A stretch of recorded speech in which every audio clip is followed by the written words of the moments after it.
చూసినట్టుగా ఇప్పటికీ కూడా అప్పులకు సంబంధించిన లెక్కలు వీళ్ళ దగ్గర కట్టగలేవండి. ఇప్పుడు ఈయన వచ్చి అంటాడు 2.5 లక్షల కోట్లు 3 లక్షల కోట్లు అని చెప్పి ఈయన అంటారు. నువ్వు ఇంకో అధికార ప్రతినిధి వచ్చి అంటాడు అసలు లేదు 7 లక్షల కోట్లు వీళ్ళు అప్పు చేశారు అన్నారు. అంటే ఈ వైఎస్ఆర్సీపీ వాళ్ళకి ఏంటంటే ఏదన్నా ఒక తప్పుని చూపించి దాన్ని రుద్రమే సరిపడి అయిపోయింది, కానీ ఇవాళ ఇంకో మాట రావట్లేదు. ఇంకోటి విషయం నేను పూర్తిగా చెప్పాలంటే అమ్మా, అమరావతి విషయం కోసం ఇక్కడ మనం ఫైనాన్షియల్ జోన్ అని చెప్పేసి రెసిడెన్షియల్ జోన్ అని, గవర్నమెంట్ జోన్ అని, ఐటీ జోన్ అని, స్కూల్ జోన్ అని ఇట్లాంటి కొన్ని జోన్లు కట్టుకున్నాం. ఇక్కడ మీరు ఇంకోటి ప్రధానంగా చూసుకుంటా ఉండంటే కృష్ణా రివర్ అంటే కృష్ణా నదికి కూడా ఒక గ్రీన్ బెల్ట్ లాంటిది ఒకటి ఏర్పాటు చేసుకున్నాం. ఎందుకంటే అది వరదలను తట్టుకోలేదు అని ఒక మాట ఇందాక ఒక మాట మాట్లాడారు కదా. మీరు ఒక్కసారి కనుక గతంలో కొన్ని జరిగిన పరిణామాలు చూసుకుంటా ఉండంటే 1953 1956 లోనో ఆ టైంలో జరిగినాయి అమ్మ వరదలు. ఆ టైంలోనే కొన్ని నష్టాలు జరిగినాయి, ప్రాణ నష్టాలు. ఆ తర్వాత ఎన్ని వరదలు వచ్చినా గానీ, ఎంత తుఫాన్లు వచ్చినా గానీ అమరావతి చుట్టుపక్కల గ్రామాలకి ఏమీ కాలేదు. కానీ ఇప్పుడు కొన్ని సెల్లార్లు తీస్తా ఉండంటే వాటర్ అనేది రావడం సర్వసాధారణం.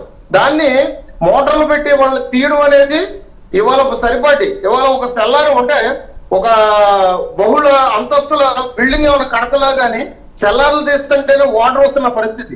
ఎందుకంటే మన కృష్ణా జిల్లా అంటే మెయిన్ ఇటువంటి నది పరివాహక ప్రాంతాల్లో ఎప్పుడైనా కానీ ఇవాళ మా ఊర్లో కూడా ఒక 20 అడుగులు తీస్తే కూడా వాటర్ వచ్చే పొజిషన్. అందుకనే వాళ్ళ రోజున ఇక్కడ నదులు కానీ వాళ్ళ రోజున పంటలు 3 పంటలు పండే పొజిషన్. వీళ్ళు మావిగన్ అంటున్నారు కదా, ఈ మావిగన్ సంబంధించిన పోనీ ఆయన చెప్పిన మాటల ప్రకారంగానే ఆయన అన్న మాటలు పరిగణలో తీసుకొని ఇవాళ ఒక గుంట భూమి ఇచ్చే రైట్ ఎవరు ఉంటే చూడండి అమ్మా మావిగన్ ఏరియాలో. ఆల్రెడీ అభివృద్ధి చెందిన మావిగన్ అనే వాళ్ళ మాటల ప్రకారంగా చెప్తే అభివృద్ధి చెందిన గుంటూరు, విజయవాడ, గుడివాడ మచిలీపట్నం లాంటి పరిస్థితి చోట్ల 3 పంటలు పండే చోట రైతు ఎవరన్నా ఇవ్వడానికి రెడీగా ఉంటారమ్మా. వీళ్ళది ఏంటంటే పెద్ద చర్య. ఇవాళ రోజున మేము తీసుకొచ్చాం అభివృద్ధి అని చెప్పుకోవడమే. వీళ్ళు చేసినది ఏమి డొల్ల ప్రభుత్వం వీళ్ళంతా చేసింది. ఇవాళ మళ్ళీ మావిగన్ మాటలు మాట్లాడుతున్నారు. అధికారంలో ఉన్నప్పుడు 3 రాజధానులు అన్నారు. ఒక మాట మీద నిలకడలేని పార్టీ కదమ్మా అది. ఇవాళ రోజున వాళ్ళతో చీకొట్టించుకున్న పరిస్థితులు కదా. ఇవాళ డిబేట్ లోకి వచ్చి మళ్ళీ మాట్లాడతారు, ఇవాళ రోజున మళ్ళీ మావిగన్ అంటారు. అమరావతి నిర్మాణం ఎవరు అడ్డుకునే ప్రసక్తి లేదు. అమరావతిని మనం ఖచ్చితంగా అయితే అన్ని పార్టీలు మనం సపోర్ట్ చేయాలి.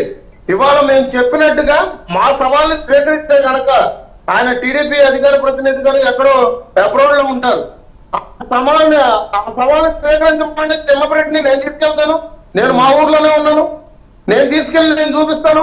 సిఐడి పరిధి దగ్గర నుంచి మొత్తం మంగళగిరి దగ్గర నుంచి స్టార్ట్ చేసి మొత్తం అంతా నేను తీసుకెళ్తాను. మండలం మొత్తం అంతా నేను అంతేగాని వాళ్ళ రోజున అభివృద్ధి తగ్గట్లేదనే మాట మాట్లాడితే టైమ్ ఆఫ్ ప్లేస్ ఆయనే చెప్పాలండి. మీ మీడియా నా ఫోన్ నెంబర్ ఉంటుంది కదా, నా ఫోన్ నెంబర్ ఇవ్వమండి. నేను నా ఊళ్ళోనే ఉన్నా, నా గుడివాడ సొంతూరు. అంతేగాని ఇట్లాంటి సవాలు స్వీకరించినప్పుడు ఇవాళ చేతగాని మాటలు మాట్లాడడం కరెక్ట్ కాదు. ఇవాళ డిబేట్ లో తొడగొట్టడం కాదమ్మా, నిజాలు మనం ప్రజలకు తెలిసేటట్టుగా చేయాలి. ఆ ప్రజలకి మనం ఎటువంటి అన్ని మనం లేనిపోని మాటలు ఇట్లాగా అపోహలని సృష్టించకూడదు. అమరావతి నిర్మాణాన్ని ఎవరు అడ్డుకోలేరు. అమరావతి రాజధాని రేపొద్దున్న తెలుగువాడి కళ, అది నెరవేరబోతుంది. వాళ్ళ రోజున దానికి కేంద్రం కూడా దానికి ఆమోద ముద్ర వేసినట్టుగానే, అందుకనే కేంద్రానికి సంబంధించిన ఆఫీసులు గాని రెసిడెన్షియల్ పర్పస్లుగా గాని చాలా మంది వ్యక్తులు ఇవాళ రోజున ఇక్కడికి వచ్చి ఉంటున్నారంటే అది మోదీ గారు తీసుకున్న నిర్ణయాన్ని ప్రతి ఒక్కరు స్వాగతించాలి. జయహో అమరావతి, జయాంధ్ర అని చెప్పాలి. రైట్. వేణుగారు, సెంట్రల్ సెక్రటేరియట్ ఏర్పాటు వల్ల అటు ఆంధ్రప్రదేశ్ కు ముఖ్యంగా రాజధాని ప్రాంతానికి ఎటువంటి ప్రయోజనాలు చేకూరుతాయనేది లక్ష్మీకాంత్ గారు చెప్పారు. అయితే ఎంతమంది ఉపాధి అవకాశాలు లభిస్తాయి?